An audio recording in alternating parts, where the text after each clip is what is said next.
The coffee cup shattered against the marble floor. Victoria Hayes didn't flinch. She watched the brown liquid spread across the white tiles like a stain on an X-ray, revealing something dark underneath. Her hand trembled, not from the dropped cup, but from the words the waitress had just whispered in her ear. "Your driver isn't who you think he is." 5 words. That's all it took to crack open the carefully constructed world Victoria had built over 15 years as CEO of Hayes Industries. 5 words from a woman she'd never met, in a restaurant she'd never been to, on a Tuesday that had started like any other. Except it hadn't. Victoria's morning had begun with the usual routine. Daniel opening her car door at 6:47 a.m. sharp, his smile polite but distant, his eyes never quite meeting hers in the rearview mirror. Daniel Chin had been her driver for 11 months. Punctual, professional, forgettable. That was the problem. He was too forgettable. "Ma'am." The waitress stood frozen, her face drained of color, her hands gripping the edge of Victoria's table like she might collapse.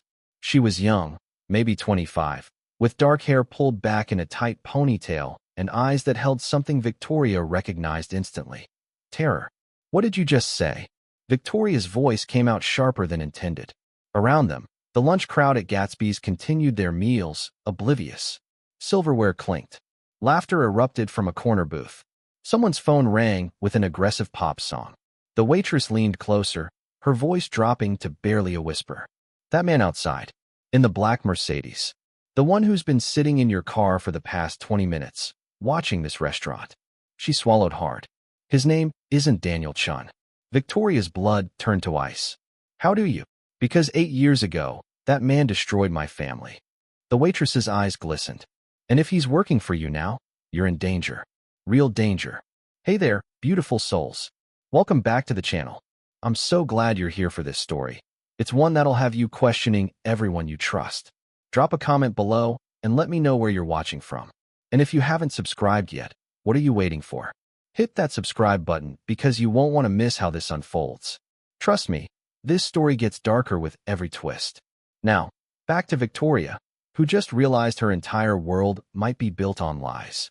Victoria's mind raced.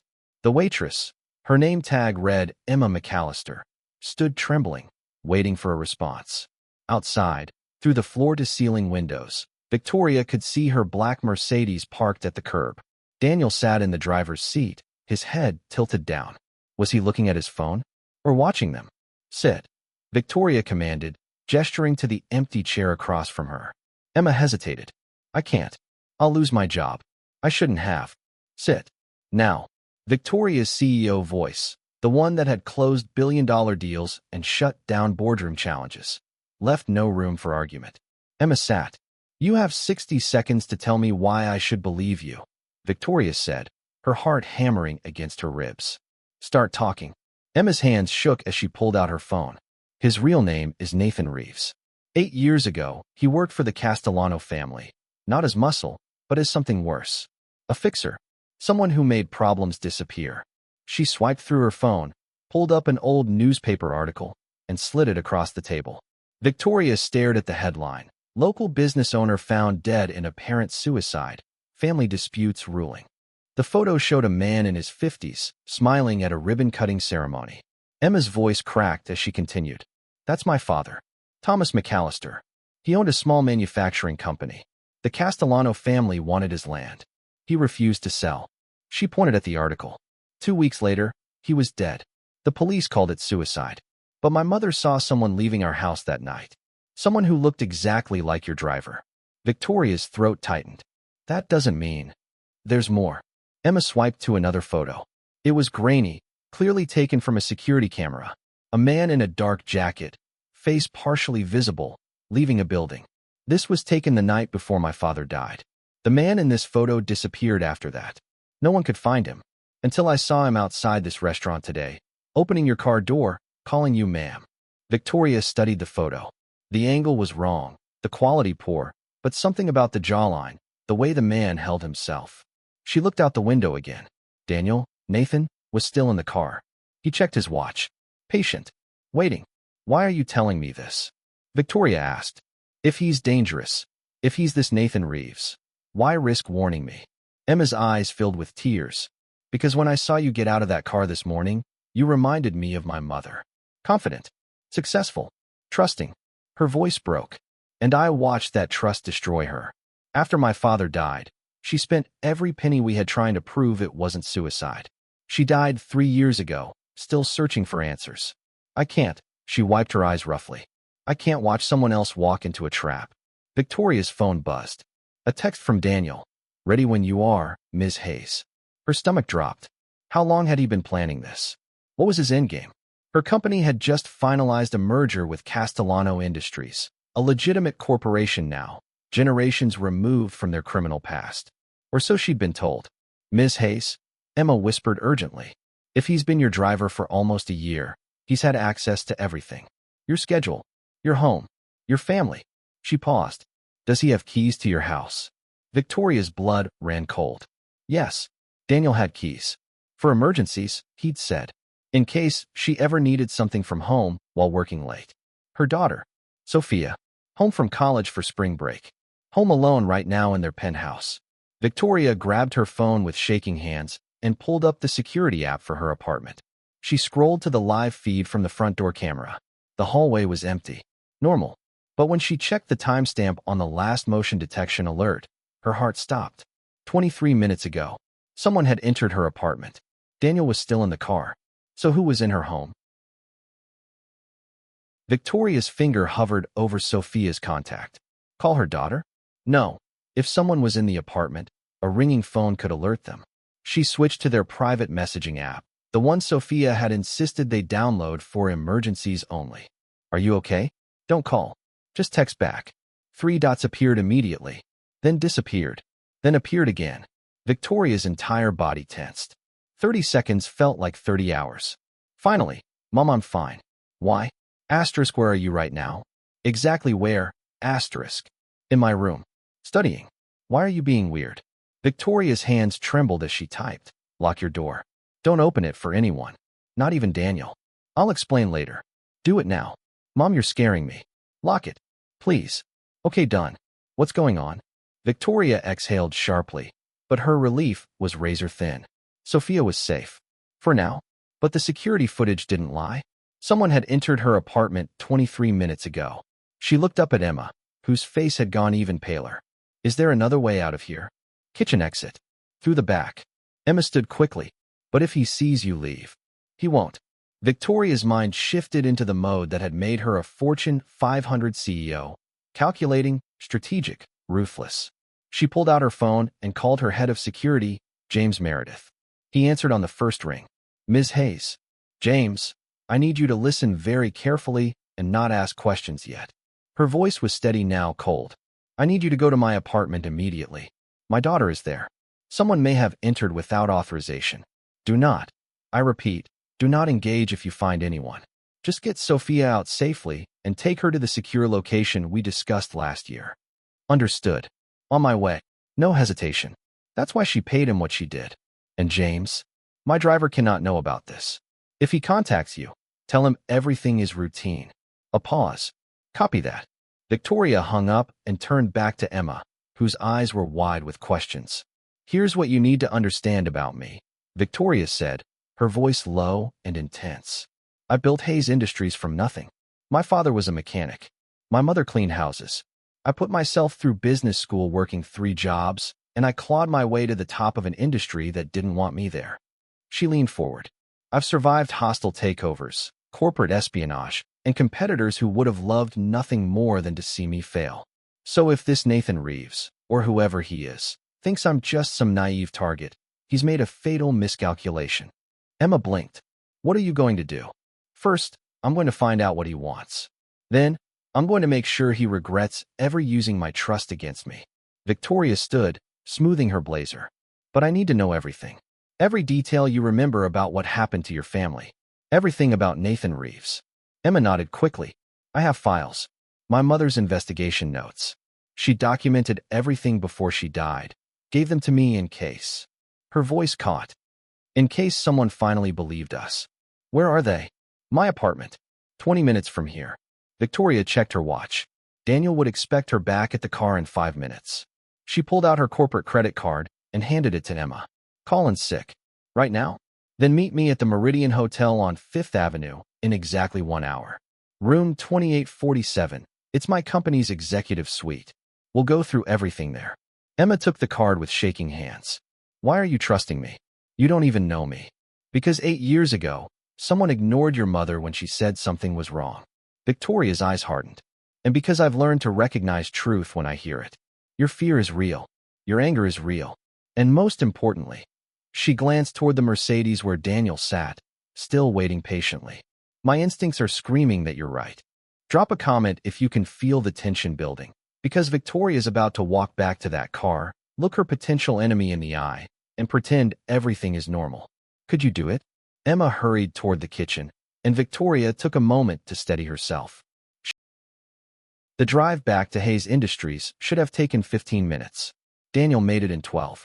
Victoria watched him in the rearview mirror, not obviously, but with the peripheral awareness of someone who suddenly realized they'd been sharing a confined space with a predator.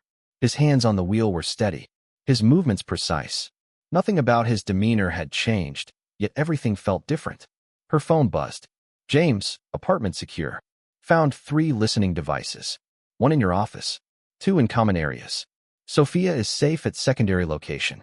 Devices are sophisticated, military grade. This is an amateur hour. Victoria's blood ran cold. She typed back with trembling fingers. How long have they been there? Based on the model, I'd estimate 4 to 6 months. 6 months. Nathan had been listening to her life for half a year. Her business calls. Her conversations with Sophia. Her private moments. Every vulnerability, every secret, every fear. He'd cataloged them all. She forced herself to breathe normally, to maintain the mask. In the mirror, Nathan's eyes flickered up, met hers for a fraction of a second, then returned to the road. Traffic's light today, he said conversationally. Unusual for a Tuesday. Victoria kept her response minimal, her gaze on her phone as she opened her encrypted email, the one she used for sensitive board communications. She had 1 hour before meeting Emma. 1 hour to figure out exactly how deep this went. She pulled up the file on the Castellano Industries merger. The deal had closed 3 weeks ago, $2.3 billion, combining Hayes Industries' manufacturing capabilities with Castellanos' distribution network. It had been her idea, pitched to her board 6 months ago after being approached by Vincent Castellano himself at a charity gala. 6 months ago, right when the listening devices appeared. Victoria's stomach twisted. She scrolled through the merger documents, looking for anything she might have missed. The due diligence had been thorough. Castellano Industries was legitimate now, at least on paper. Vincent's grandfather had been the crime boss.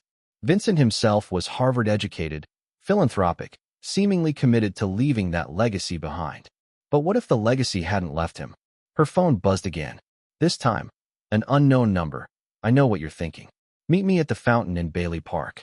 Alone. 20 minutes. Come, or your daughter learns what her mother's been hiding. V. Victoria's heart stopped.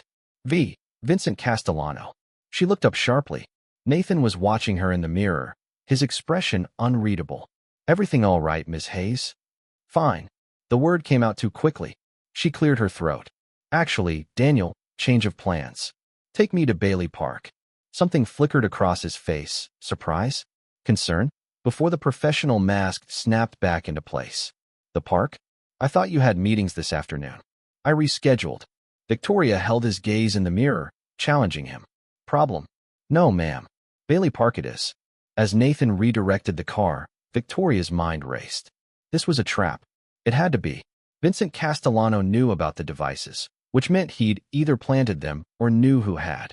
And if Nathan was working for Vincent, they were coordinating this somehow. But they'd made one critical mistake. They'd underestimated her. If you're on the edge of your seat right now, leave a comment. And seriously, if you haven't subscribed, do it now. This story is about to explode, and you don't want to miss what happens next. Bailey Park sat in the heart of the financial district, a small oasis of green among steel and glass towers. The fountain at its center was a popular lunch spot for workers and tourists, crowded, public, safe. Or so it appeared. Nathan pulled up to the curb. Shall I wait here? Yes. Victoria grabbed her bag, then paused. Daniel. Ma'am. How long have you been a driver? The question hung in the air between them.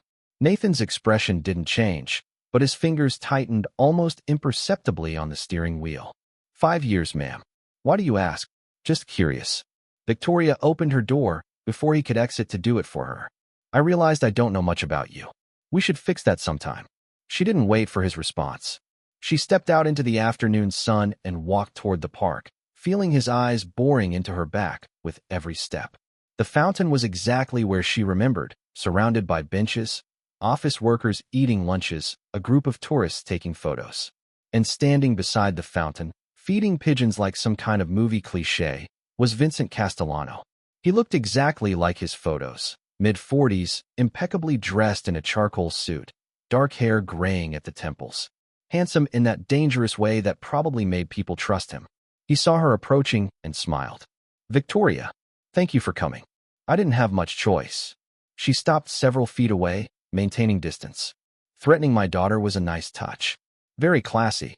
Vincent's smile faded. I haven't threatened anyone. Yet. He gestured to a bench. Please. Sit. We have a lot to discuss and very little time. I'll stand. Suit yourself. Vincent scattered the remaining seeds and brushed off his hands.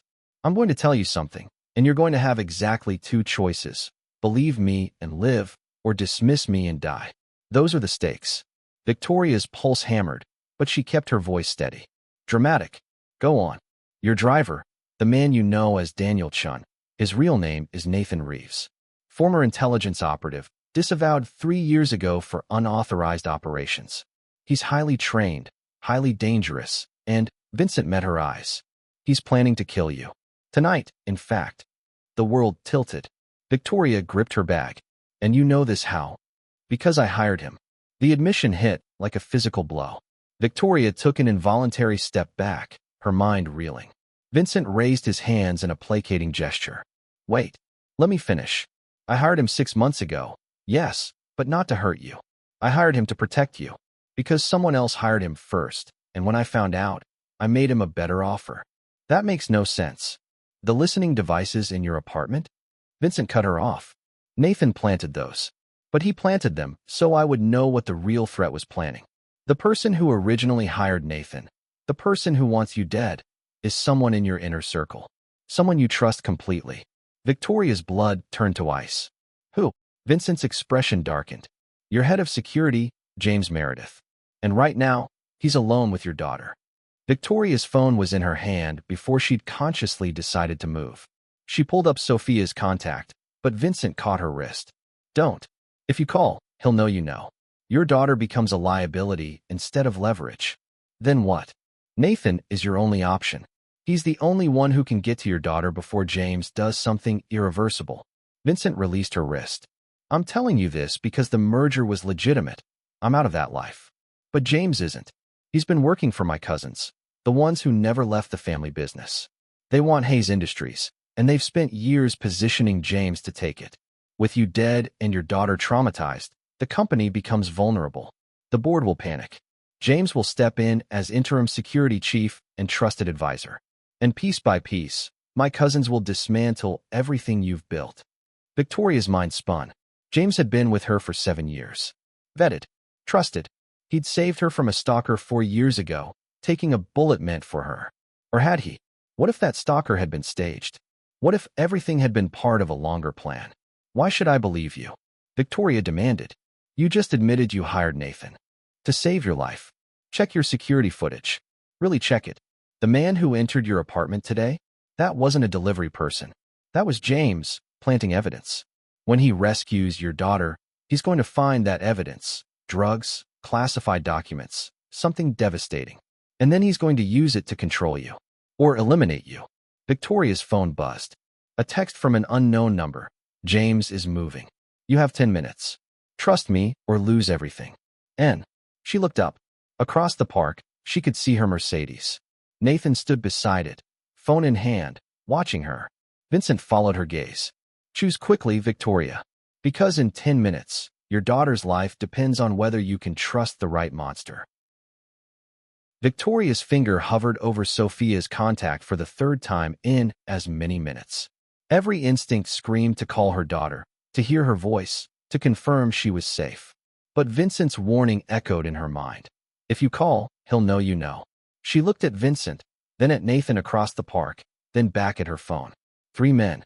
3 different stories. 1 daughter whose life hung in the balance. Prove it, she said flatly. Prove James is dirty. Vincent pulled out his phone and swiped through several screens before handing it to her. Security footage from your building. Not from your cameras, from the building across the street. One of my legitimate properties. Watch the timestamp. Victoria's hands shook as she took the phone. The footage showed the entrance to her building from an elevated angle. She watched as a figure in delivery uniform approached, the same one from her own security feed. But this angle captured what hers hadn't, the person's face. James Meredith. He glanced around before entering, checking sightlines like someone trained in counter-surveillance. Like someone who knew exactly where every camera was positioned. Then he disappeared inside. Keep watching, Vincent said quietly. For minutes later, James emerged. No package. He walked half a block, then ducked into an alley. When he emerged 30 seconds later, the delivery uniform was gone, replaced by his usual security contractor attire. He checked his phone, then got into his car and drove away. 12 minutes after that, Victoria's phone showed him texting her, "On my way to apartment," as requested. As if he hadn't already been there. As if he was responding to her emergency call, not executing a plan he'd already set in motion. Victoria's legs threatened to give out. She sat heavily on the bench. The files Emma mentioned, about Nathan and the Castellano family. Real? Vincent confirmed, sitting beside her. Nathan did work for my grandfather. He was one of the fixers, yes. He did terrible things. Things he spent the last 3 years trying to atone for. He paused. The girl in the restaurant, Emma McAllister, her father's death was Nathan's breaking point. He didn't kill Thomas McAllister, but he helped cover it up. And when he found out Thomas's family was still searching for answers years later, it destroyed him. That's why he left the life. Then why is he working for you now? Because 6 months ago, he came to me with intelligence that my cousins, Dominic and Ray Castellano, were planning something big. Something that involved Hayes Industries. He offered to go undercover as your driver if I'd help him take them down. Vincent's expression hardened. I agreed because those bastards have been trying to drag my legitimate business back into the mud for years. Our merger? It wasn't just good business for me. It was survival. With Hayes Industries backing us, my cousins lose their leverage. Victoria's mind raced through the implications. So Nathan has been playing triple agent? Working for your cousins while actually working for you while pretending to work for me. Essentially. And James, Dominic's inside man, has been for years. Everything he's done, including taking that bullet 4 years ago, was to earn your absolute trust. The stalker was one of Dominic's low-level guys. The assassination attempt was theater. James became your hero, your trusted protector. And you never questioned him again. Victoria felt sick. My daughter. Her phone buzzed. Another text from Nathan. Asterisk James just left the safe house with Sophia. Told her you asked him to bring her to the office. She believes him. You have 7 minutes before they arrive at Hayes Tower. Asterisk. No. Victoria stood abruptly. No, no, no. Vincent grabbed her arm. Listen to me. If you panic now, if you show up at Hayes Tower acting suspicious, James will adapt. These people are professionals. They've planned for contingencies. Then what do I do? Victoria's voice cracked. Let him walk my daughter into my office building while I sit in a park feeding pigeons. You trust Nathan to do his job. Vincent's grip tightened. He's already at Hayes Tower. He's been coordinating with my security team. The moment James walks through that lobby with Sophia, we'll have eyes on them. Your security team? In my building. They've been there for weeks. Cleaning crew. Night maintenance. Your new IT contractor. Vincent released her arm. I told you. I've been trying to protect you. Once I realized what my cousins were planning, I couldn't just sit back and let them turn you into collateral damage. Victoria wanted to scream. Her entire world had become a chess game she hadn't known she was playing. What's the endgame? What do they actually want? Control of Hayes Industries' manufacturing patents. Specifically, the new lithium processing technology you developed last year. Vincent's expression was grim. That technology is worth billions in the black market.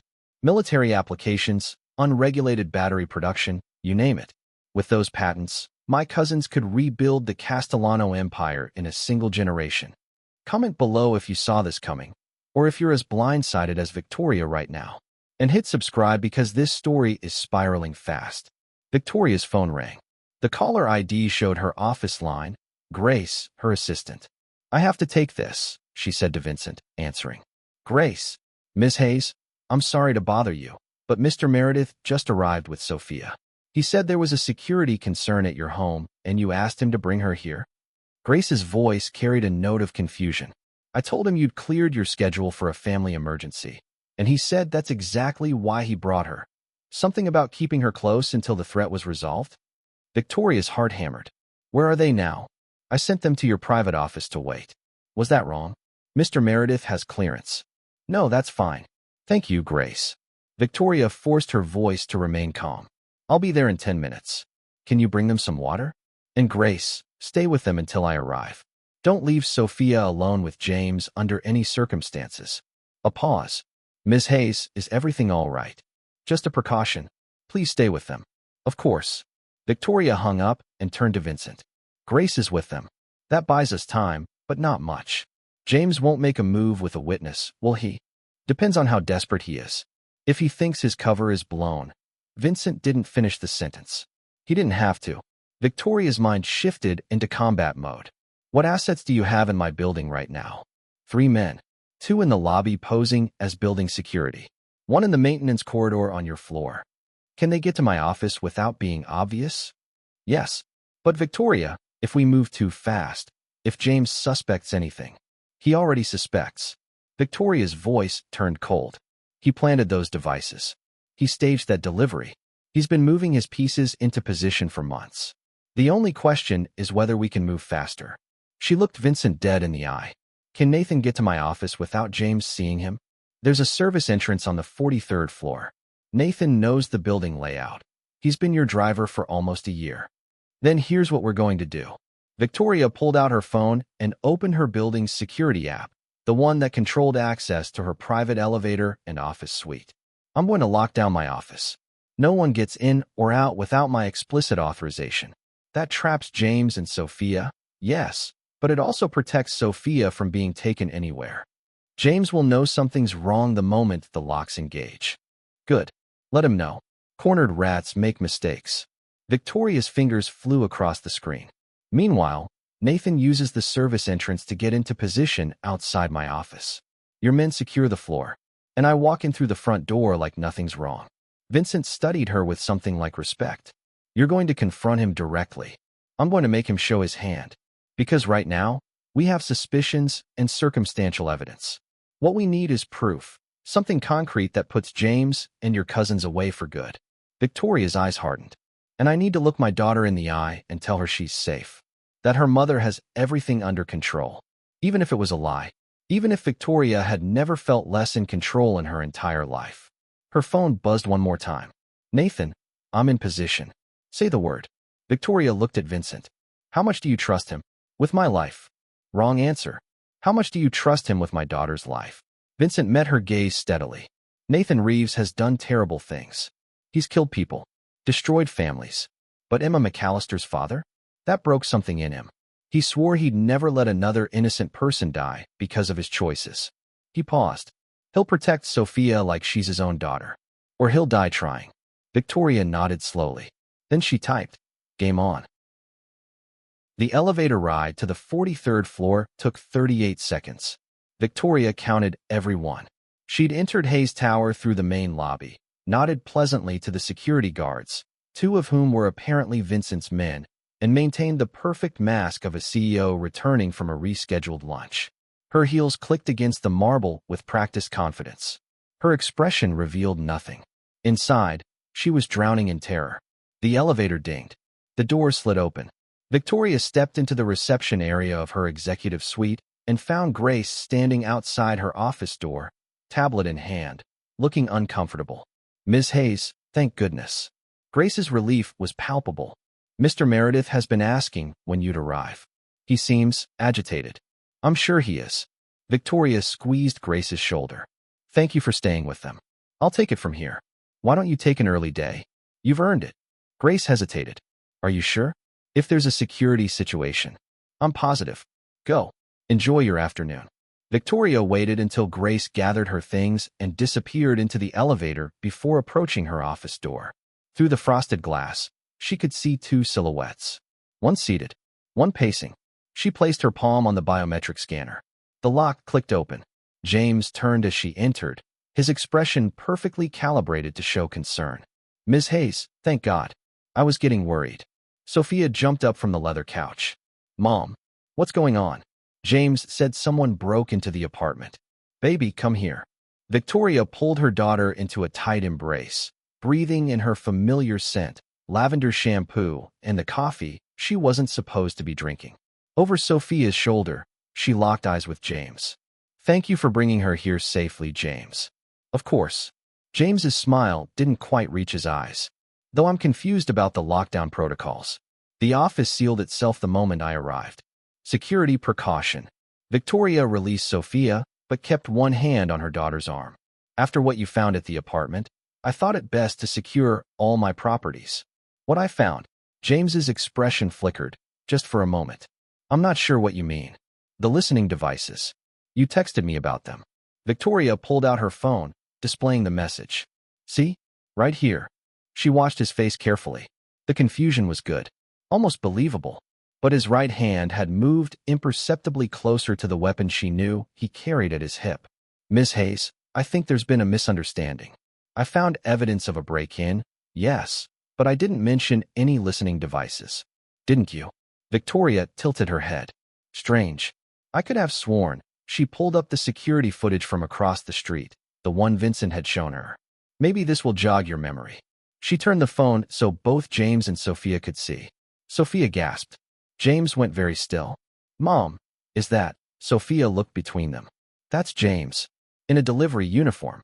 What the hell?" "Sophia, I need you to walk very slowly to the bathroom and lock the door," Victoria said quietly, her eyes never leaving James. "Right now." "Mom." "Now, baby. Please." Something in Victoria's tone penetrated. Sophia backed toward the private bathroom attached to Victoria's office, her face pale. The door clicked shut. The lock engaged. James hadn't moved. His hand rested casually near his weapon, his body language still non-threatening. But his eyes had gone cold. "You should have left it alone," he said softly. "This could have been clean. Easy. You'd have died in your sleep tonight. Carbon monoxide leak. Tragic accident. Sophia would have inherited, with me as her appointed guardian per the documents you signed 3 years ago. The company would have remained stable. Everyone wins. Everyone except me." Victoria's voice was steady despite the fear coursing through her veins. "How long, James? How long have you been planning this?" "Since the day I met you." He smiled, a real smile this time, and it was terrifying. 7 years of playing the loyal soldier. Do you have any idea how exhausting it is? Pretending to care about your safety? Your boring corporate victories. He laughed bitterly. "That stalker 4 years ago? I spent 6 months training that idiot. The bullet I took? Blank round, breakaway squib. Hollywood magic. But it worked, didn't it? After that, you trusted me with everything." Victoria's hands clenched into fists. "The Castellanos are paying me $5 million for those lithium patents. Another $3 million for eliminating you and ensuring Sophia signs over the company rights during her grief." James's expression hardened. "I've earned every penny. 7 years of my life, Victoria. 7 years of bowing and scraping to a woman who thinks she's better than everyone else because she clawed her way up from nothing. Is that what this is about? Pride. This is about power. Money. Freedom." James took a step closer. "Something you wouldn't understand. You had to prove yourself to the world. I just wanted to own it." Behind him, Victoria saw a shadow move in the corridor visible through her office's side window. Nathan was in position. "So what now?" Victoria asked, buying time. "You kill me here? In my own office? With my daughter 20 feet away?" "Carbon monoxide doesn't discriminate, Victoria. 1 faulty HVAC unit, 2 tragic deaths. Sophia's bathroom won't save her."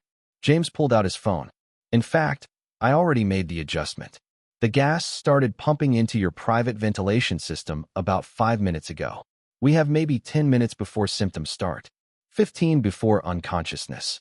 Victoria's blood ran cold. "You're bluffing." "Am I?" James gestured to the air vent above them. "Check your building systems app. See for yourself." Victoria pulled out her phone with shaking hands. The HVAC system showed an override command executed 7 minutes ago. "Emergency protocols disabled." carbon monoxide levels rising in her private suite. He'd planned for everything. There's one thing you didn't plan for, Victoria said, her voice surprisingly calm. Oh, enlighten me. Me already knowing. Victoria pressed a button on her phone. The lights in her office dimmed. The door locks disengaged with a mechanical click. See, James, you're good at long games. Patient. Methodical. But you made one critical mistake. James's hand moved to his weapon. What mistake? You assumed I'd be alone when I figured it out. The office door burst open. Nathan entered first, weapon drawn. Behind him, two of Vincent's men, followed by Vincent himself. But it was the last person who made James's face drain of color. Emma McAllister stepped into the office, holding a phone that was clearly recording. Behind her, a uniformed police officer. Hello, Nathan, Emma said quietly. Or should I say, hello to the man who helped murder my father. Nathan's jaw clenched, but he didn't lower his weapon. Emma, I know why you're here. Vincent explained everything. She looked at James. But I wanted to see this through. To watch the people who destroyed my family finally face justice. James laughed, a sharp, bitter sound. Justice? You think this is justice? I have diplomatic immunity. Castellano protection. The best lawyers money can buy. He looked at Victoria. And in about 8 minutes, you'll all be dead from carbon monoxide poisoning anyway. So congratulations on your moral victory. Victoria smiled, cold and sharp as a blade. About that, the building's AI system requires dual authorization for emergency override. You have admin access, yes, but you needed one more authorization code. She held up her phone. Mine, which I never gave. James's expression faltered. The override you executed? That was to a dummy system. A honeypot we installed 6 months ago after Vincent warned me about potential internal threats. Victoria's smile widened. The real HVAC system has been running normally this entire time. You've been poisoning nothing but your own credibility. That's impossible. Is it? Tell me, James, in 7 years, did I ever strike you as someone who doesn't have contingency plans? Victoria took a step forward. You played the long game, but I play the longer one. Every system in this building has redundancies. Every authorization has verification. And every person I trust goes through continuous vetting. She held up another phone, this one showing financial records, including tracking their offshore accounts. The $5 million from Dominic Castellano? Already frozen. The property you bought in the Caymans under your sister's name? Seized. Your exit strategy? Gone. James's hand tightened on his weapon. Nathan moved faster. Don't even think about it, Nathan said quietly, his gun trained on James's center mass. It's over. For a long moment, nobody moved. Then James's shoulders sagged. His hand fell away from his weapon. And Victoria saw something in his eyes she recognized from 1,000 failed business negotiations.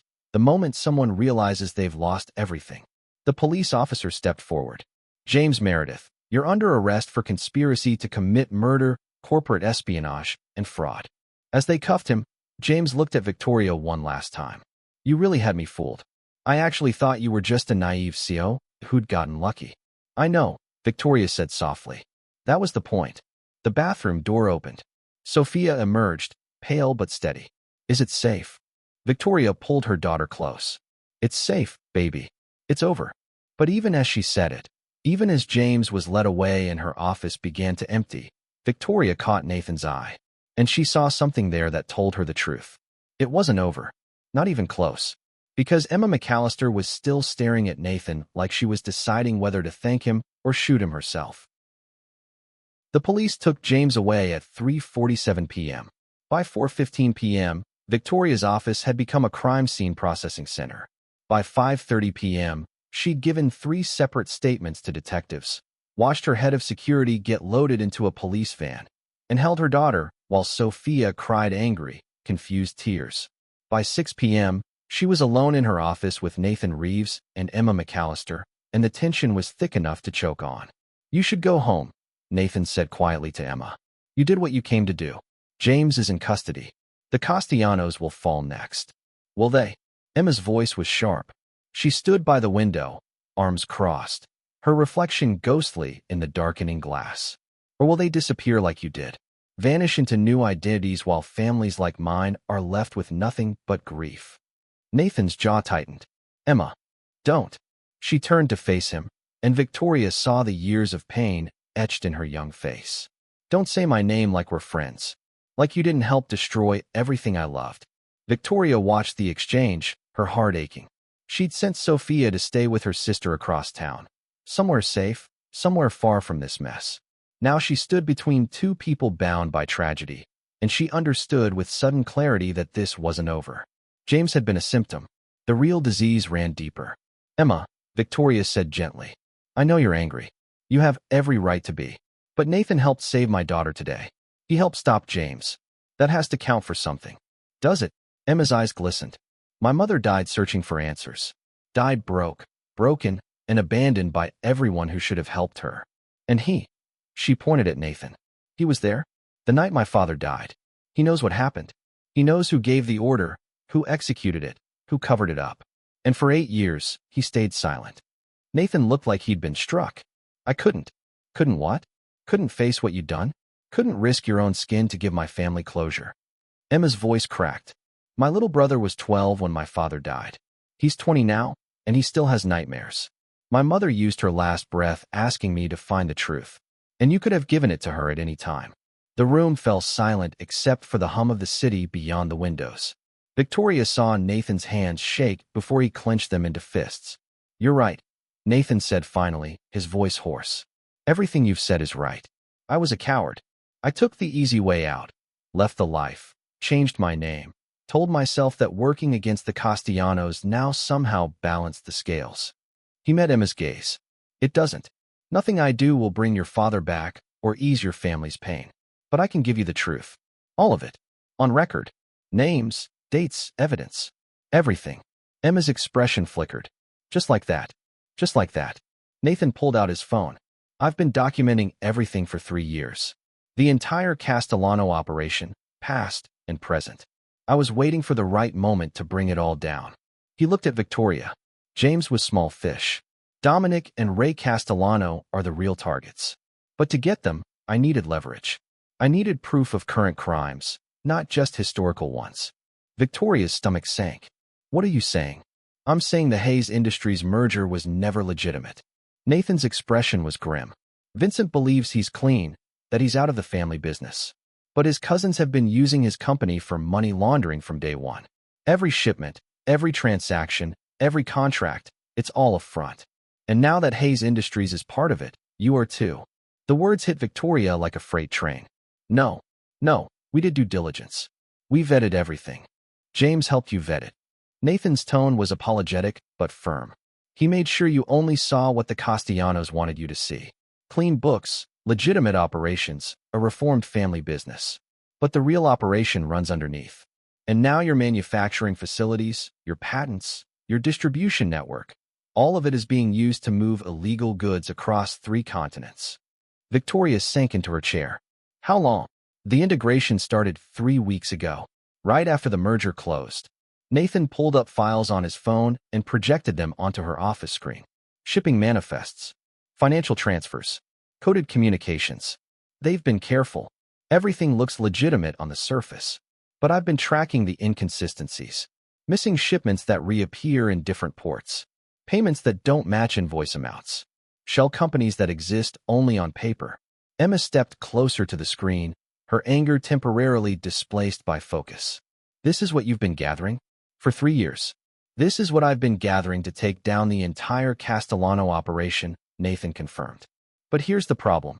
If I bring this to the authorities now, Hayes Industries goes down with them. Victoria gets charged as an accomplice. The company gets seized. Thousands of employees lose their jobs.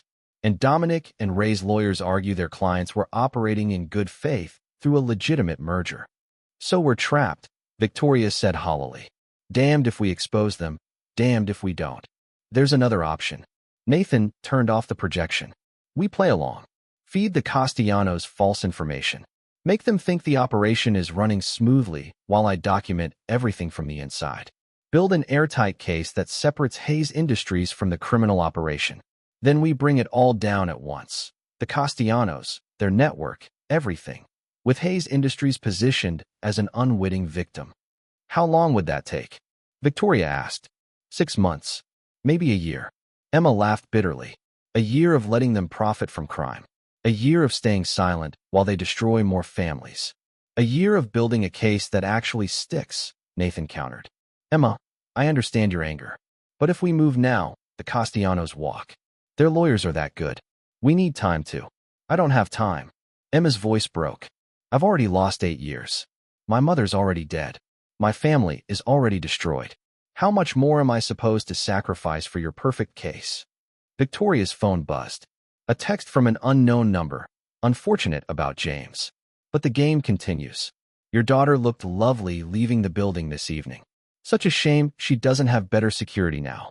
D. Victoria's blood turned to ice.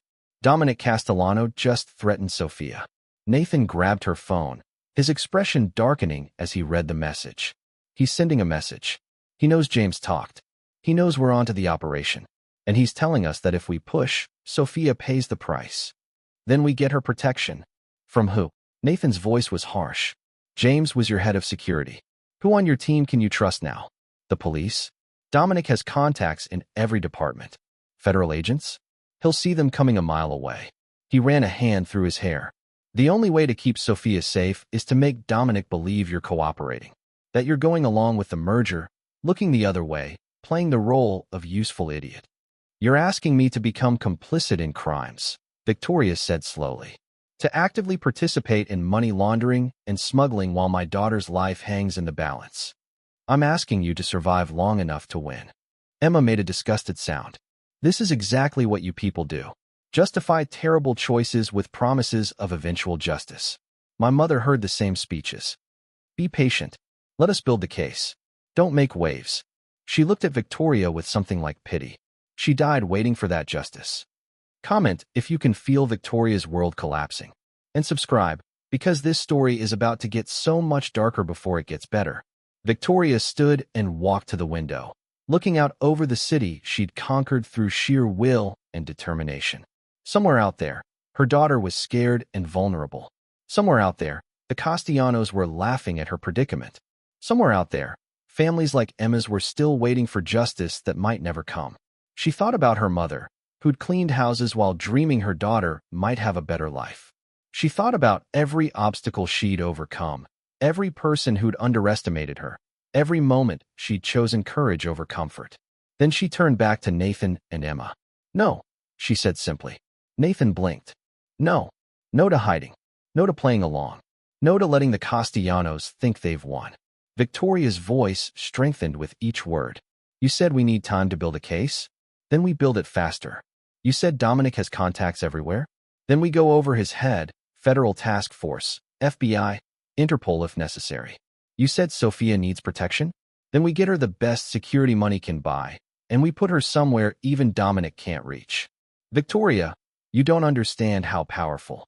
I understand perfectly. Victoria cut Nathan off. I understand that men like Dominic Castellano count on fear to keep people silent.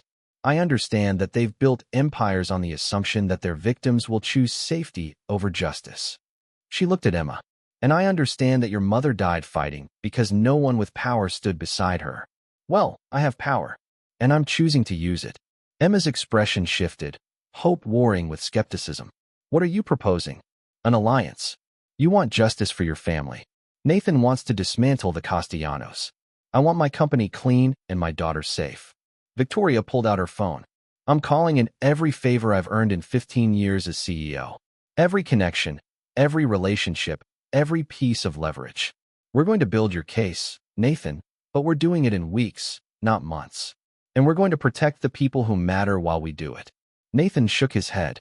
It's too risky. Everything's risky. James proved that. I've been living in danger for months without knowing it. Victoria's eyes hardened. The only question is whether I face that danger on my knees or on my feet. Her phone buzzed again. This time, Vincent Castellano. Asterisk, we need to talk. Privately. My cousins just moved up their timeline. You're in more danger than you know. Asterisk.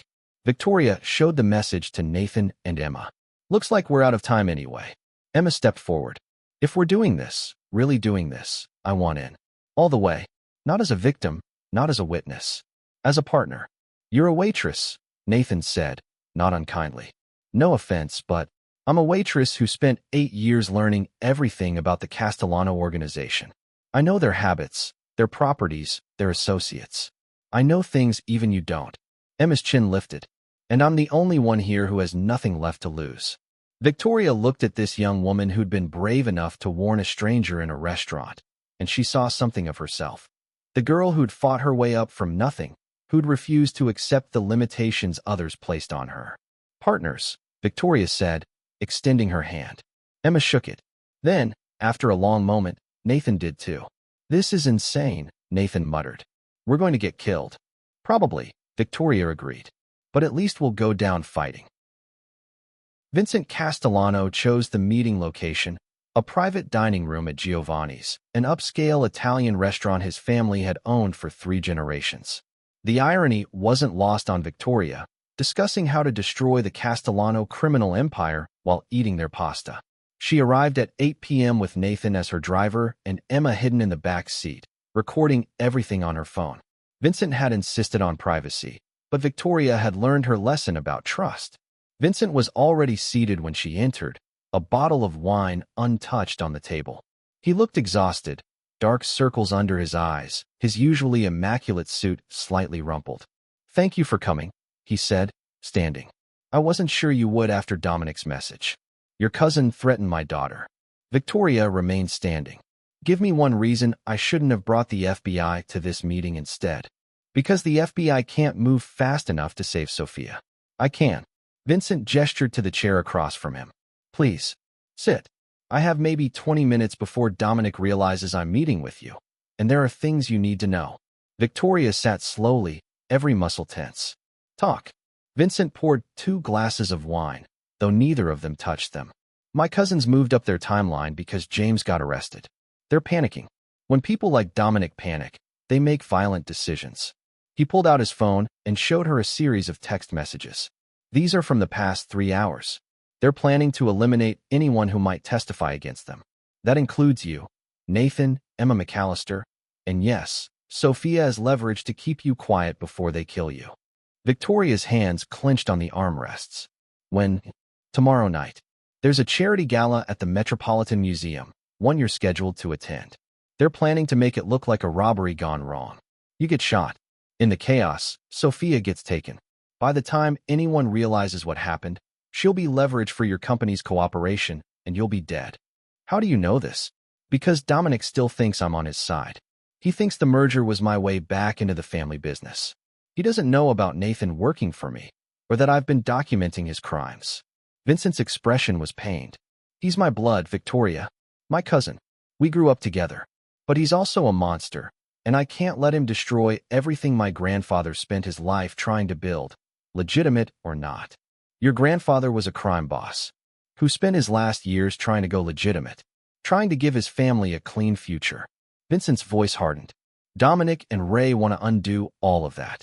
They want the power, the violence, the fear. They don't care who gets hurt." Victoria studied him, searching for deception. "Why are you really helping me?" Vincent was quiet for a long moment.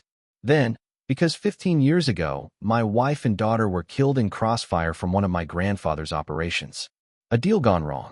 Innocent people in the wrong place." His voice cracked slightly. "I was the one who set up that deal. I was trying to prove myself to my grandfather, show I could handle the business. Instead, I got my family murdered." He looked up, and Victoria saw genuine pain in his eyes. "I left that life. Built something legitimate. Spent years trying to atone. But my cousins keep dragging the Castellano name back into the dirt. And when I saw them targeting you, a self-made woman with a daughter to protect, I couldn't just stand by. I couldn't let Sophia become another casualty of my family's violence." Victoria's phone buzzed. A text from Nathan, who was monitoring from the car. Asterisk, his story checks out. Wife and daughter Maria and Isabella Castellano died 2010 in a shooting. He's been clean since then. Asterisk. She looked at Vincent with new eyes. "What do you propose?" "We fake your death. Tomorrow night, at the gala. Make Dominic think his plan worked." Vincent leaned forward. "I have a contact in the medical examiner's office. We stage the shooting, you go into witness protection with Sophia, and while Dominic thinks you're neutralized, Nathan and I finish building the case." "Absolutely not." Victoria's voice was steel. "I'm not running. I'm not hiding. And I'm sure as hell not letting Dominic Castellano think he won." Victoria, be reasonable. I've been reasonable my entire career. Played by the rules. Trusted the system. And look where it got me. She stood abruptly. James was in my inner circle for 7 years. The Castellanos infiltrated my company. My daughter was threatened in her own home. Reasonable is what got me into this mess. Vincent stood too. Then what do you suggest? Because if you show up at that gala tomorrow, you're walking into an execution. Victoria pulled out her phone and made a call. Emma, come inside. We need to talk. 2 minutes later, Emma entered the dining room. Vincent's eyes widened. Miss McAllister, I didn't realize you were part of this. Surprise. Emma's voice was cold. The girl whose family you destroyed gets a say in how this ends. Vincent flinched. I'm sorry. Truly. What happened to your father? Save it. Emma turned to Victoria. What's the plan? Victoria felt something crystallize inside her. The same clarity she'd felt during her first major business negotiation, when she'd realized the only way to win was to change the rules entirely. We don't fake my death. We don't run. We don't hide. She looked between Vincent, Emma, and out the window where Nathan waited in the car. We turn the tables. Tomorrow night at the gala, we give Dominic exactly what he wants, the appearance of victory. But what he doesn't know is that we'll have federal agents embedded as guests, security cameras recording everything, and Nathan wearing a wire that captures every word. They'll spot federal agents immediately, Vincent protested. Not if they're people Dominic already expects to see. Victoria pulled up her phone and showed them the gala guest list. The charity tomorrow is for arts education. That means celebrities, politicians, business leaders, all with their own security details. What's a few extra bodyguards in that crowd? Emma's eyes lit up. You're going to make him incriminate himself publicly. Better. I'm going to make him think he's won, get him confident enough to brag, and capture every detail of his operation on record. Victoria's smile was sharp. Dominic wants to destroy me at a gala? Fine. But it'll be his funeral, not mine. If you're thinking Victoria just became the most dangerous woman in New York, drop a comment. And subscribe. This showdown is going to be epic. Nathan entered the restaurant, his expression grim. We have a problem. I just got word from my contact in Dominic's organization. He's not just planning to hit you tomorrow night. What else? He's planning to frame Vincent. Make it look like Vincent ordered the hit on you because the merger went bad. That way, Dominic eliminates both his competition and his reformist cousin in one move. Vincent takes the fall, you die, and Dominic controls everything. Vincent's face went pale. That son of a... Which means we need Vincent visible and surrounded by witnesses when the hit goes down, Victoria said, her mind already racing ahead. Vincent, you'll be at the gala with me. Front and center. When Dominic's people make their move, there'll be no way to claim you ordered it. If I'm with you, Dominic will know something's wrong. No, you'll be there as my dinner companion. We'll sell it as a celebration of our successful merger. Business partners becoming friends. Victoria's smile turned predatory. Dominic will think you're the perfect cover, the cousin who stayed close to ensure the hit went smoothly. He won't suspect you flipped until it's too late. Emma had been quiet, studying her phone. Now she looked up. There's something else you should know. I've been digging into James's background. He has a brother, Michael Meredith. Also private security. Also on Dominic's payroll. Victoria's stomach dropped. Is he in New York? Worse. He's on the security team for tomorrow's gala. The room fell silent. Nathan swore softly. Vincent looked like he might be sick. So Dominic has inside access to the security layout, the guest list, everything, Victoria said slowly. James's brother can disable alarms, redirect guards, create blind spots. Exactly. Emma's expression was fierce. Which means whatever plan we make, we have to assume Dominic will know about it. Victoria turned to the window, watching the New York skyline glitter in the darkness. Somewhere out there, her daughter was safe, for now. Somewhere out there, Dominic Castellano was planning her murder. And somewhere inside herself, she found the strength her mother had taught her. When they push you down, you get up swinging. She turned back to face them. Then we don't tell anyone the real plan. We feed Michael false information. Make Dominic think we're doing one thing while we do another. What's the real plan? Vincent asked. Victoria pulled out her phone and opened a three-way call to her lawyer, her accountant, and her board chairman. The real plan is that by tomorrow afternoon, I'll have transferred majority control of Hayes Industries to a blind trust. If I die, Dominic gets nothing.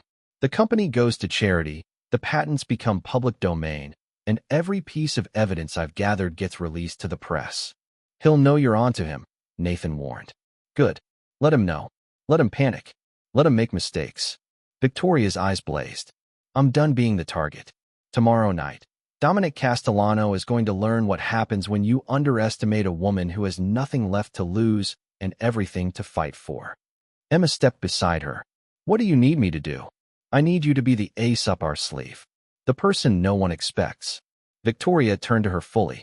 Tomorrow night, you're going to be my +1 at the gala. I'm a waitress. I don't belong at. You're a survivor. A fighter. A woman who spent 8 years preparing for this moment. Victoria's voice softened. And you're the only person in this room who Dominic Castellano doesn't know exists. That makes you the most dangerous weapon we have. Emma's chin lifted. For the first time since Victoria had met her, she saw the young woman smile. Real and fierce and ready for war. When do we start? Victoria checked her watch. We have 18 hours until the gala. Nathan, I need you to reach out to your FBI contact. Vincent, you're going to leak false information to Dominic through Michael Meredith. Emma, you and I are going shopping. You need a dress that kills. And Sophia? Nathan asked quietly. Victoria's expression hardened. Sophia stays at the secure location with the best protection money can buy. And when this is over, she'll learn that her mother didn't run from monsters. She faced them down. As they filed out of the restaurant, Victoria felt the fear that had been choking her for days transform into something else. Fury. Purpose. Power. Tomorrow night, the game would end, and she was going to win. The Metropolitan Museum's Great Hall glittered like a jewel box. Crystal chandeliers cast prismatic light across marble floors where New York's elite mingled in designer gowns and tailored tuxedos. A string quartet played Vivaldi. Champagne flowed. Laughter echoed off the vaulted ceilings. Victoria Hayes stood at the center of it all in a midnight blue gown, Vincent Castellano at her side, and smiled like a woman without a care in the world. She was wearing a wire. So was Vincent. So was Emma, who moved through the crowd in a stunning emerald dress, a server's tray balanced on her palm as she circulated among guests. No one would suspect her of being anything but hired help. He's here, Vincent murmured, his lips barely moving. 12 o'clock. Gray suit. Victoria followed his gaze and spotted Dominic Castellano near the Egyptian exhibit, tall, silver-haired, with the kind of smile that never reached his eyes. He was talking to a senator, playing the role of legitimate businessman perfectly. Michael Meredith? Victoria asked softly. Security station, East Corridor. Nathan's got eyes on him. Vincent took a sip of champagne. The FBI? Embedded as wait staff, security, and guests. 10 agents total. Victoria's smile didn't waver. Dominic's going to have a hard time explaining attempted murder with this much federal presence. Across the room, Dominic caught sight of them and started over, his expression carefully neutral. Vincent's hand tensed on his champagne glass. Showtime, Victoria whispered. Vincent. Miss Hayes. Dominic's voice boomed with false warmth as he approached. What a wonderful surprise seeing you both together. The merger must be going splendidly. Dominic. Vincent's tone was carefully measured. I didn't know you were attending. Last-minute decision. You know how I love supporting the arts. Dominic's eyes slid to Victoria, assessing. Ms. Hayes, you look radiant. I was so sorry to hear about your security troubles. James was such a trusted employee. Yes. Well, you never really know people, do you? Victoria's smile was razor-sharp. Sometimes the person closest to you is the greatest threat. Something flickered in Dominic's eyes. Recognition that she knew more than she should. Indeed. Which is why I always say family is the only thing you can truly trust. He looked pointedly at Vincent. Right, cousin? Family can be complicated, Vincent replied evenly. Speaking of which, Dominic leaned closer, his voice dropping. I heard your daughter is staying with relatives this week, Miss Hayes. Smart move, given recent events. One can't be too careful with loved ones. The threat was unmistakable. Victoria felt ice slide down her spine, but she kept her expression serene. Sophia is perfectly safe. I've made certain arrangements. I'm sure you have. Dominic's smile widened. Well, enjoy the evening. I'm sure it'll be memorable. He walked away. Vincent exhaled slowly. He just threatened Sophia in front of 24 witnesses. And we got it all on tape. Victoria touched her earpiece, connected to Nathan. Did you catch that? Nathan's voice crackled in her ear. Every word. FBI is moving into position. Michael Meredith just got a text. I'm betting it's Dominic confirming the hit is a go. Victoria scanned the crowd and spotted Emma near the museum's side entrance. Her eyes locked on a man in a server's uniform who was moving with too much purpose. Nathan, Emma's flagging something at the south entrance. I see it. That's not one of ours. The man in the server uniform reached into his jacket.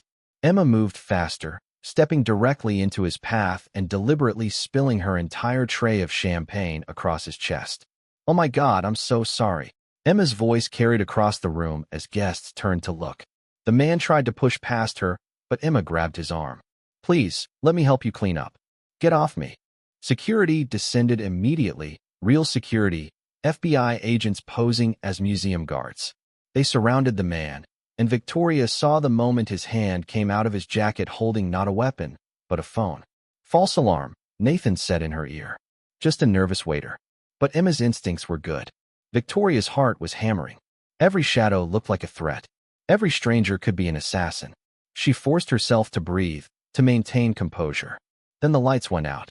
The great hall plunged into darkness. Someone screamed. Glass shattered, and Victoria felt a hand clamp over her mouth from behind, dragging her backward. She didn't scream. Instead, she drove her elbow backward hard, connecting with ribs. Her attacker grunted but didn't release her. Then Nathan's voice, sharp in the darkness. Victoria, down. She dropped as a body crashed into her attacker. Emergency lights flickered on, bathing everything in red. Victoria scrambled to her feet and saw Nathan grappling with Michael Meredith, James's brother, the insider who'd cut the power. But Michael wasn't alone. Two more men in security uniforms were advancing on Vincent, who'd backed against a display case. And Dominic. Dominic had a gun pointed at Emma's head. Nobody moves. Dominic's voice cut through the chaos. The remaining guests huddled in corners, security trying to organize an evacuation. Everyone stays calm, and the girl lives. Emma's eyes were wide but steady. She didn't struggle. Comment right now if your heart just stopped. This is the moment everything explodes. Subscribe or miss the most intense finale ever written. Victoria's mind raced. FBI agents were in the room, but they couldn't risk a shot with Dominic holding Emma hostage. Nathan was still fighting Michael. Vincent was cornered. The plan had fallen apart. No, not fallen apart. Just evolved. Let her go, Dominic, Victoria said, her voice carrying across the hall. This is over. Every word you've said tonight has been recorded. The FBI has been here the entire time. You're finished. Dominic laughed, a harsh, ugly sound. You think I didn't know? You think I didn't plan for your little setup? He pressed the gun harder against Emma's temple. Michael cut the recordings when he cut the power. Your evidence is gone. And now we're going to walk out of here. Vincent, you too, cousin. And you're going to watch your company transfer to Castellano control, or this girl dies. Then your daughter. Then everyone you've ever cared about. You're bluffing, Vincent said, but his voice shook. Am I? Dominic's eyes were wild. I've spent my entire life in my grandfather's shadow, being told the family was going legitimate, being pushed aside for people like you who wanted to go soft. Well, I'm done being ignored. Hayes Industries is mine. The patents are mine. The power is yours. A new voice cut through the hall. Everyone turned. In the doorway stood a woman in her 60s with steel gray hair and eyes like flint. She was flanked by federal agents, and she held up a badge. I'm Director Sarah Chun, FBI. And Dominic Castellano, you're under arrest for conspiracy to commit murder, extortion, and organized crime. She gestured, and agents swarmed from every corner. Not just the ones Victoria had arranged, but dozens more. Dominic's gun wavered. How? Did you really think cutting power to one wire system would stop us? Director Chin smiled coldly. We've had you under surveillance for 6 months. Ms. Hayes' cooperation tonight was helpful, but hardly necessary. We've documented every crime, every transaction, every threat. Your entire organization is being raided as we speak. It's over. No. Dominic swung his gun toward Victoria. If I'm going down. Emma moved. In one fluid motion, she twisted away from Dominic's grip, grabbed a champagne bottle from a nearby table, and smashed it across his wrist. The gun clattered to the floor. FBI agents tackled him before he could recover. Michael Meredith stopped fighting Nathan and raised his hands in surrender. Vincent's attackers did the same. And suddenly the Great Hall was flooded with federal agents, real security, and the flashing lights of police vehicles outside. Victoria stood frozen, her entire body shaking with adrenaline. Nathan appeared at her side, blood trickling from a split lip. "You okay?" "I think so." She looked at Emma, who was being checked by paramedics despite her protests. "Emma, I'm fine." Emma pushed past the paramedics and grabbed Victoria's hands. "We did it. We actually did it." Vincent approached, his face pale. "The recordings were backed up to 3 separate servers," Director Chin said, joining them. "Cloud storage, FBI headquarters, and an independent third party." Mr. Castellano's cousin was quite thorough in his cooperation. She nodded at Vincent. "Your testimony and evidence will be crucial in dismantling the entire organization." Dominic was being led away in handcuffs, still shouting, "You're a traitor, Vincent. Family is everything." "No," Vincent said quietly, but his voice carried. "Family protects each other. You threatened innocence. You dishonored everything our grandfather built. You're not family anymore."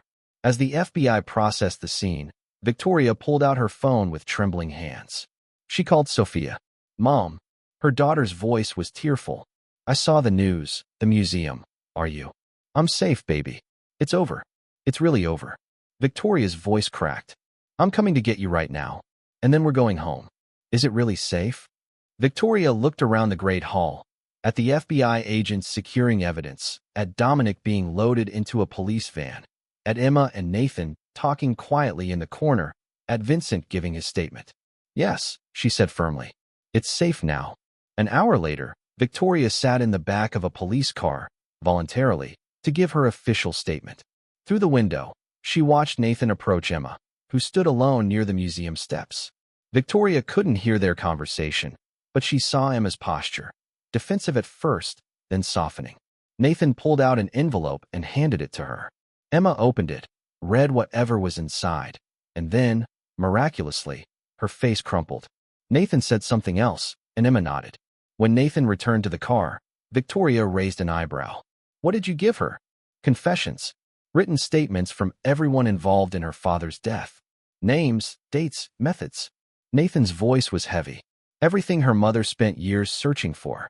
It won't bring him back, but now she has the truth." Victoria squeezed his hand. "Thank you. For all of it. Thank Vincent. He's the one who gave me a chance to make things right." Victoria watched Vincent talking to Director Chun, his posture exhausted but relieved. A man trying to escape his family's legacy, finally succeeding. "What happens now?" Nathan asked. Victoria smiled, real and genuine for the first time in days. "Now I go get my daughter. Then I rebuild my company the right way. And maybe—" She looked at Emma, who was wiping her eyes but standing taller than before. "Maybe I hire a new head of security who actually knows how to spot the bad guys." Nathan laughed. Emma would be perfect. As the police car pulled away from the museum, Victoria looked back one last time at the scene of her near destruction and ultimate victory. Tomorrow, the news would explode. Her company would face scrutiny. There would be investigations and lawsuits and endless questions. But tonight, she was alive. Her daughter was safe. And the monsters who tried to destroy her were in handcuffs. Sometimes that was enough. Sometimes that was everything. 3 months later, Victoria stood in her office, the same office where James had nearly destroyed everything, and watched the sunrise paint the city gold. The space looked different now. She'd removed the old furniture, the dark wood that had witnessed so many lies. In its place, light, glass, transparency. A physical reminder that secrets and shadows only bred poison. Her phone buzzed. A text from Sophia made it to campus safely. "Love you, Mom. Proud of you." Victoria smiled, her chest warming. The past 3 months hadn't been easy. Sophia had nightmares. Victoria had panic attacks when unexpected deliveries arrived. They'd both started therapy, together and separately, working through the trauma of realizing how close they'd come to losing everything. But they were healing. And more importantly, they were honest now. No more protecting each other from hard truths. No more pretending everything was fine when it wasn't. Ms. Hayes. Emma's voice came from the doorway. The board meeting starts in 10 minutes. Victoria turned to face her new chief security officer. Emma McAllister had traded her waitress uniform for tailored suits, but she still carried herself with that fierce survivor's energy that had saved Victoria's life at the museum. "How do I look?" Victoria asked, smoothing her blazer. "Like someone who's about to change the world." Emma's smile was genuine. Again, they walked together toward the boardroom, passing employees who nodded respectfully. Hayes Industries had survived the scandal, barely. The stock had tanked initially when news broke about the Castellano connection. Clients had fled. Competitors had circled like sharks. But Victoria had done something unexpected. She'd told the truth. Every detail, every mistake, every moment she'd been deceived. She'd held a press conference and laid bare exactly how the Castellanos had infiltrated her company and what she was doing to ensure it never happened again. The transparency had been radical, terrifying, and ultimately effective. Clients came back. New ones emerged. People wanted to work with a CEO who admitted mistakes and fixed them, rather than one who pretended to be infallible. The boardroom was full when they entered. Victoria took her seat at the head of the table and looked at the faces around her. Some new, some familiar, all vetted more thoroughly than ever before. "Let's begin," she said. "First item. I'm pleased to announce that the Justice Department has officially cleared Hayes Industries of any criminal wrongdoing. We've been recognized as victims of the Castellano organization, not participants." Relief rippled around the table. Her CFO spoke up. "What about the patents? The lithium processing technology? Secure. And we're moving forward with the original vision. Clean energy applications, properly licensed, fully legitimate." Victoria pulled up a presentation. "Which brings me to our new partnership." She clicked to the next slide, revealing a logo, Castellano Green Energy. The room erupted in protests. Victoria raised her hand. "Let me explain. Vincent Castellano has fully divested from his family's criminal enterprises. His company is under federal oversight and has been restructured completely. The Castellano name, once associated with crime, is being rebuilt around environmental technology." She met each board member's eyes. "Vincent saved my life. More importantly, he's trying to create the legacy his grandfather should have built. I believe in second chances, and I believe this partnership will benefit both companies." After a long pause, her board chairman nodded. "If you trust him, Victoria, we'll support it." The meeting continued. Quarterly reports, new initiatives, restructuring plans. Normal business. Beautiful, boring, legitimate business. If you've been with this story from the beginning, drop a comment about which twist shocked you most. And seriously, subscribe if you haven't already, because stories like this are what we do here. When the meeting ended, Victoria found Nathan waiting in her reception area. He'd cleaned up since the museum. The split lip healed, the haunted look in his eyes slightly softened. "You asked to see me?" he said. "Walk with me." Victoria led him to the rooftop terrace, another new addition. Fresh air, open space, nowhere for secrets to hide. "Emma told me you're leaving," Victoria said once they were alone. Nathan leaned against the railing, looking out at the city. "The FBI offered me a consulting position, helping them dismantle other organized crime operations, using my unique expertise. Redemption work. Something like that." He glanced at her. "Emma's thriving here. She doesn't need me around as a reminder of her father's death. And honestly, I think staying would be too easy. I need to keep earning my second chance." Victoria understood.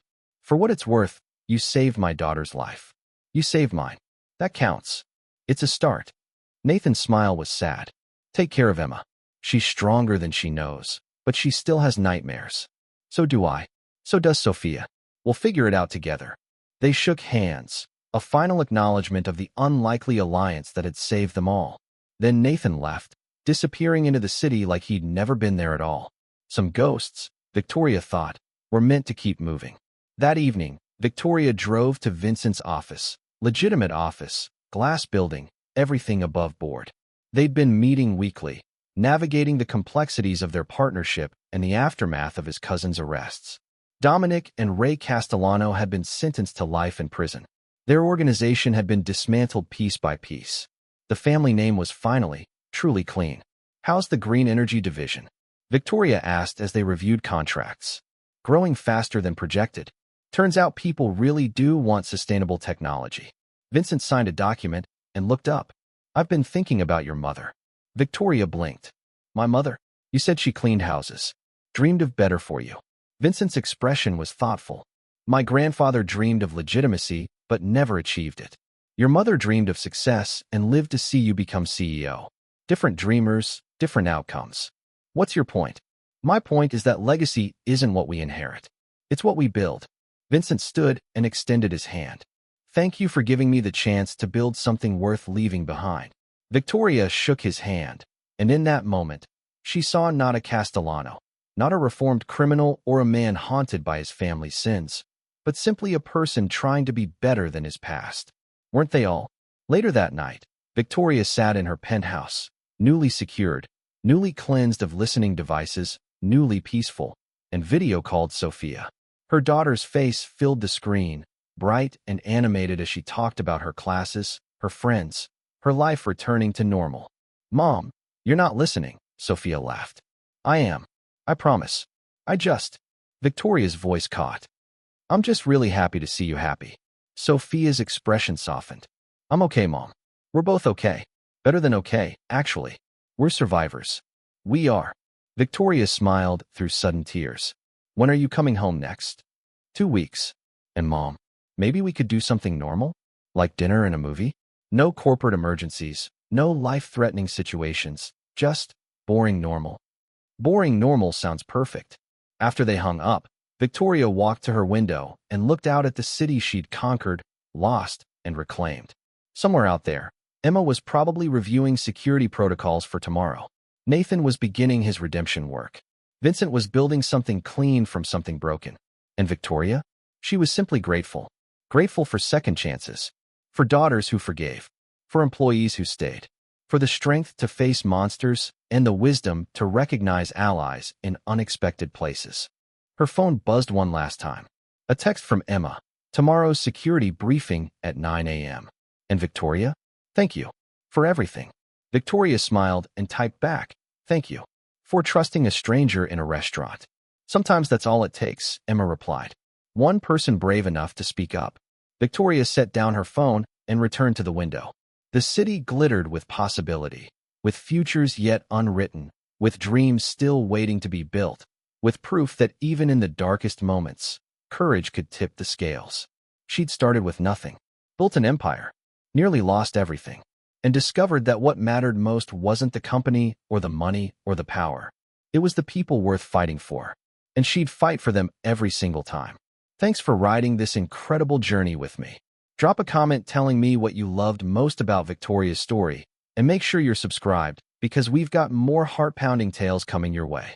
Until next time, remember, trust is earned, courage is chosen, and sometimes the strongest thing you can do is ask for help. See you in the next story.